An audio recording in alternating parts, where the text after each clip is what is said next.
Merci Madame la Présidente, Monsieur le Président, Madame la Présidente, Monsieur le Haut Représentant, chers collègues.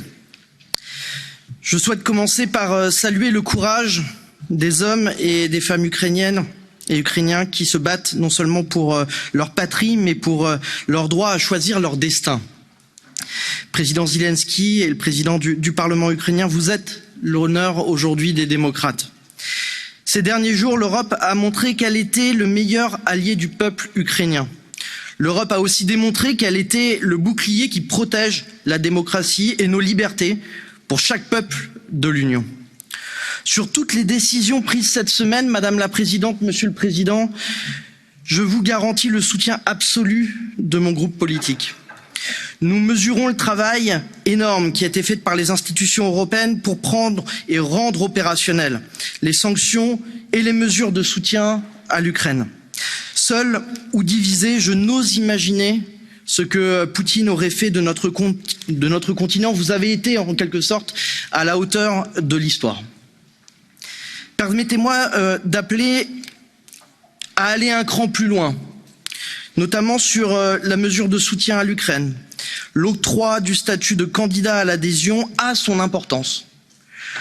L'Ukraine ne rejoindra pas l'Union européenne avant quelques années avec un processus rigoureux, mais il est temps que nous reconnaissions que les Ukrainiens, par le sang versé au nom de la liberté et de la démocratie, sont déjà membres de notre communauté de destin.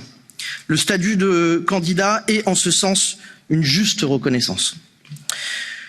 Nous attendons également des sanctions fortes avec un objectif, assécher les financements de la guerre du clan Poutine pour mettre fin à son régime et à la guerre. Embargo commercial sur les technologies, le pétrole, le gaz, saisie des priorités et des oligarques, des passeports dorés, fin des droits de résidence. Vous l'avez mentionné, Madame la Présidente. Toutes ces sanctions doivent être activées le plus rapidement possible. Nous espérons que ces mesures permettront le sursaut du peuple russe, majoritairement opposé, il faut le rappeler, à la guerre. Le courage des manifestants, notamment en Russie, et d'opposition doit être aussi salué dans cet hémicycle.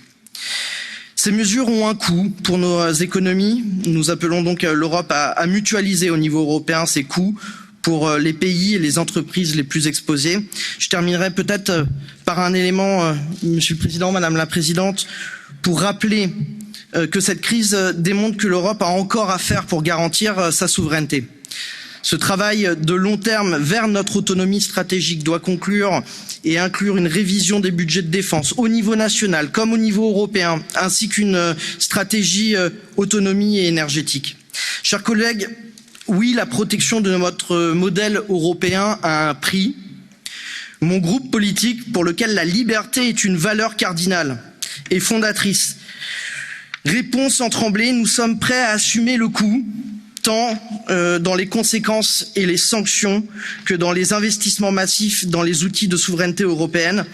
Nous serons aussi à la hauteur du sacrifice du peuple européen, mais aussi du sacrifice des millions d'Européens avant nous qui ont fait du peuple européen le plus libre du monde. Merci.